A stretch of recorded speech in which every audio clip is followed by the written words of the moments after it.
Hey guys, welcome back for the third installation of the Pokemon Starter Tier List series. Unlike last video, this list is not subjective in the slightest. Everything you see on this list is absolute factual, and anyone who can test that, well, you're simply wrong. So, for today, we're bringing the third stage evolution of all the starters, and I think this will be a good one.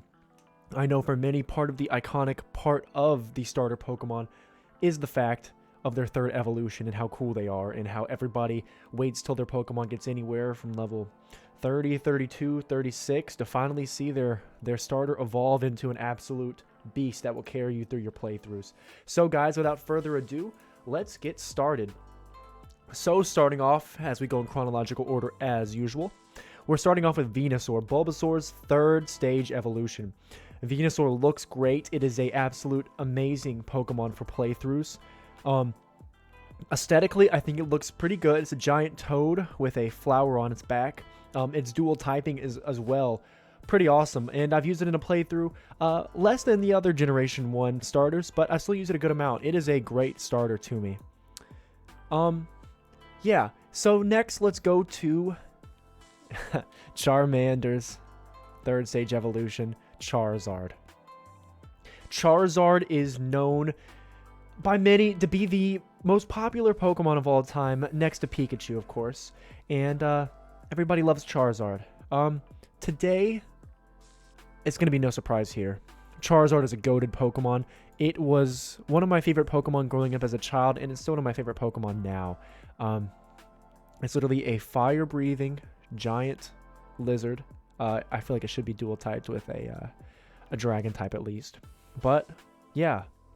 Next we have Blastoise, another one of my favorite. If any of y'all know me, you know that I have an affinity towards water typing, and Squirtle is one of my all-time favorite Pokemons.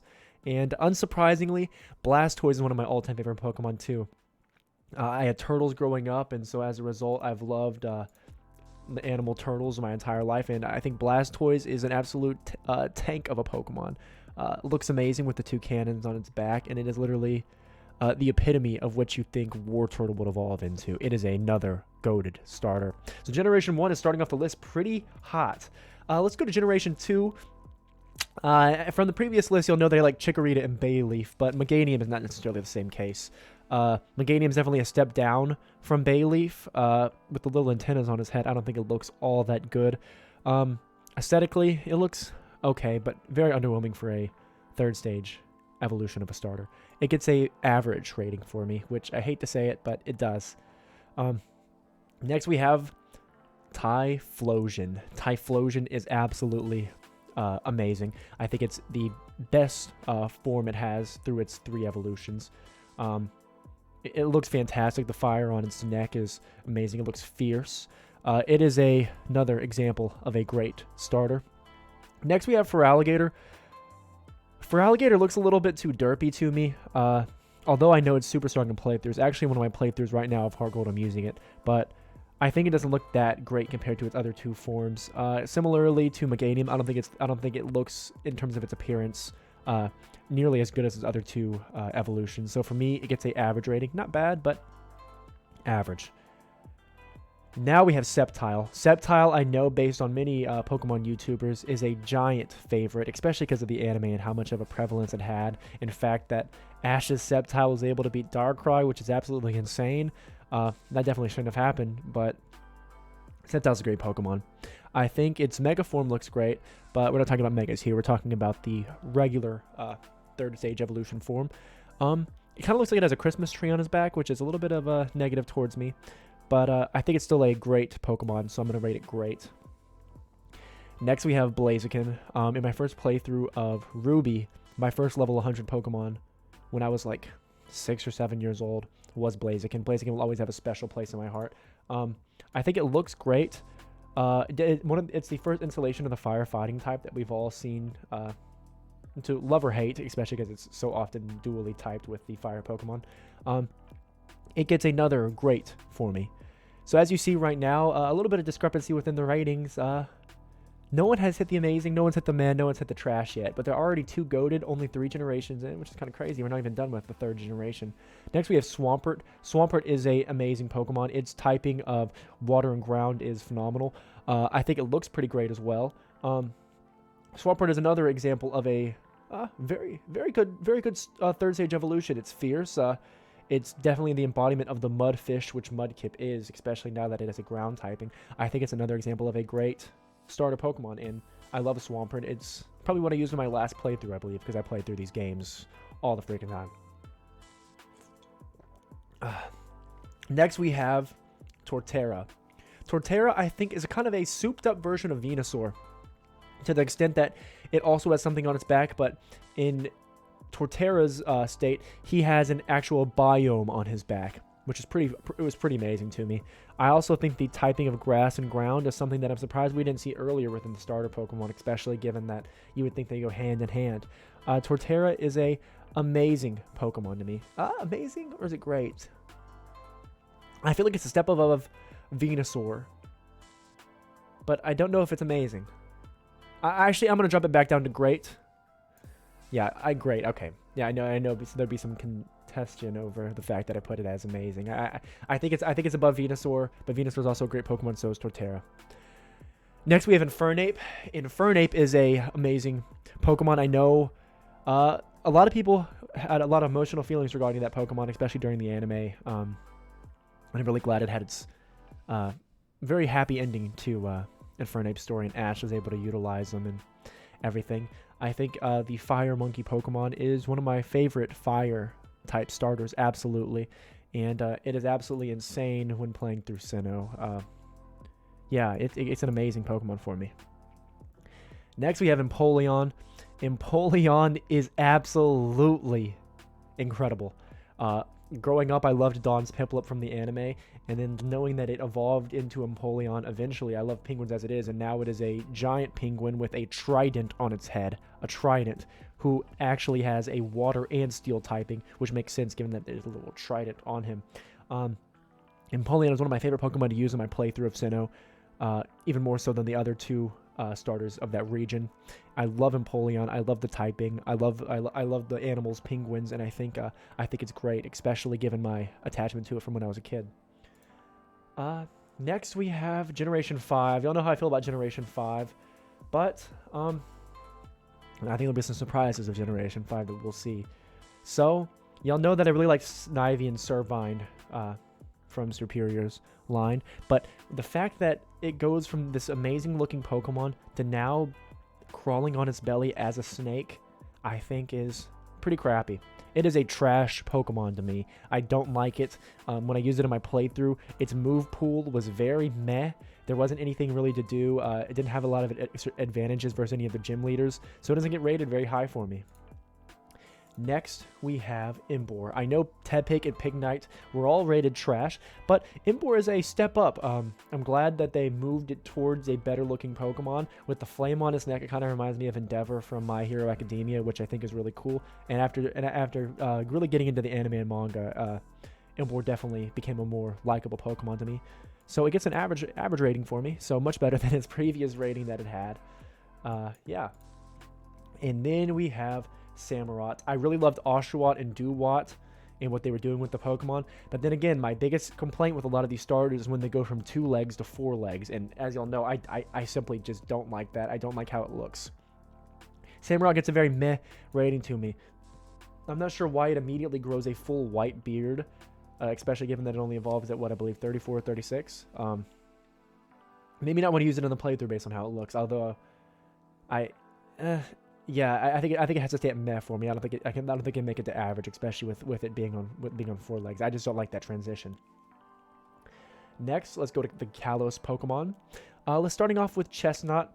Chestnut, it's kind of hard to even tell what Nintendo was trying to do with Chestnut. It's a grass fighting type, which is I guess unique.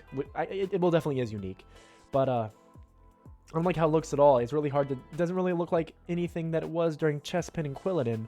So it's going to get a trash rating for me, and I hate to do it, but yeah. Next, we have Delphox. Delphox, I really liked Fennekin and Braxian, but Delphox It looks very weird when it gives it the full flowing dress and the wand in its hand. I like what they're doing with the fire and psychic typing, but I just don't think it looks very good. And I think a lot of people share the same opinion on Delphox, that it's very underwhelming comparatively to how it looked. I think if they were to make its ears a little bit smaller and make the dress less flowy, or not even give it a dress, just kind of keep it how it was with Braixen, except like taller and bigger, it would have looked a lot better. This gets a trash rating for me as well. So Generation 6 is not off to a good start. But, of course, they are saved by Greninja, which is also one of the most popular Pokemon of all time, given that Ash's Greninja was trending on Twitter for weeks at a time after that anime episode aired.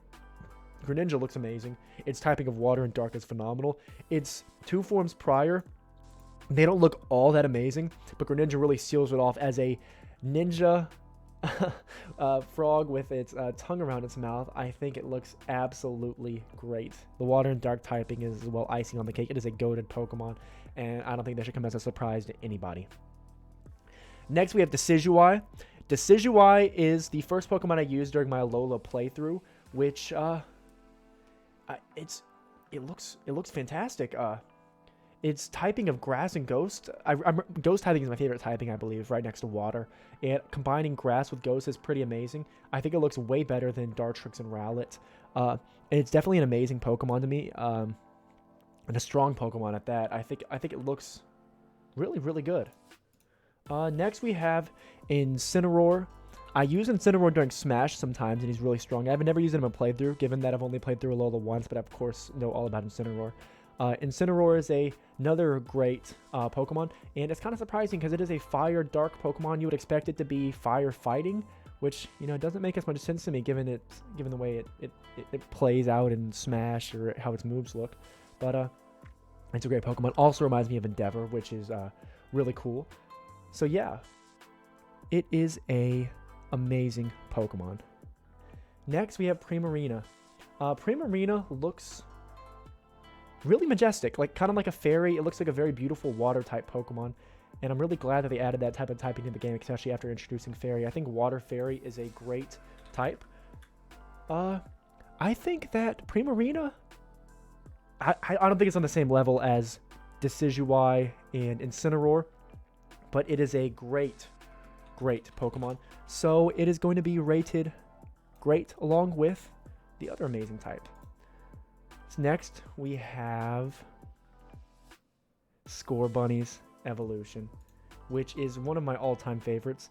Cinderace looks absolutely incredible, like a soccer player, given that it has its feet kicking up straight in the air. That was the first one I used on my playthrough of the Galar region. It's a strong Pokemon all the way through, and I think all of its evolutions are really strong. Cinderace, that is another example of a amazing Pokemon. I think better than great. I really like the design. All of its moves are really related to the fact that it looks like it is a soccer player, which is awesome. And then we have Grookey's third stage evolution, Breloom.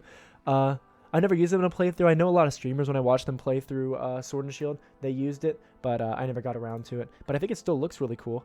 I like that it's another monkey Pokemon. I think its first 2 evolutions look a little bit better. And yeah, as a result, I think I'm going to rate it more average compared to the rest of them, although it's still a good Pokemon. Next, we have Sobble's third stage evolution. This is the one I initially thought I was going to be playing with through my playthrough of Sword and Shield, because I think Sobble's base design is probably the best of the 3. But Inteleon doesn't look as cool as the other. Inteleon, I like that it's a water type, of course. Its move pool, it kind of made during the animation, it looks like it is a sniper, which is definitely really cool to see. This Pokemon turn into a sniper and use all its water abilities to get up on a high ledge and snipe people out, which is really cool. It doesn't have the familiarity of a starter Pokemon to me, though, compared to the others, which I think I'll have to rate it more as a average Pokemon. I think they could have really done a lot more based on Sobble's design. I saw a lot of fan art that I thought was a little bit better, but all in all, still a great Pokemon. So guys, this is my tier list finale for all these starters and their third stage evolution, guys.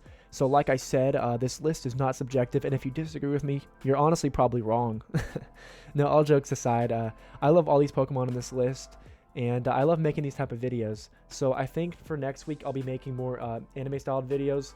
Unless you want some more tier lists, I'll be able to throw those in too. I could even do tier lists on anime things as well. I think rating things is kind of fun because then you got to pick your brain on what you really like and don't like. Yeah, guys, so if you like this video, please like and subscribe and leave a comment on what you want to see next. And as always, guys, thank you for watching. It means a lot to me. This is a fun hobby of mine, and so I really appreciate each one of you who watch, especially my friends. So, guys, until next time, I'll catch you later.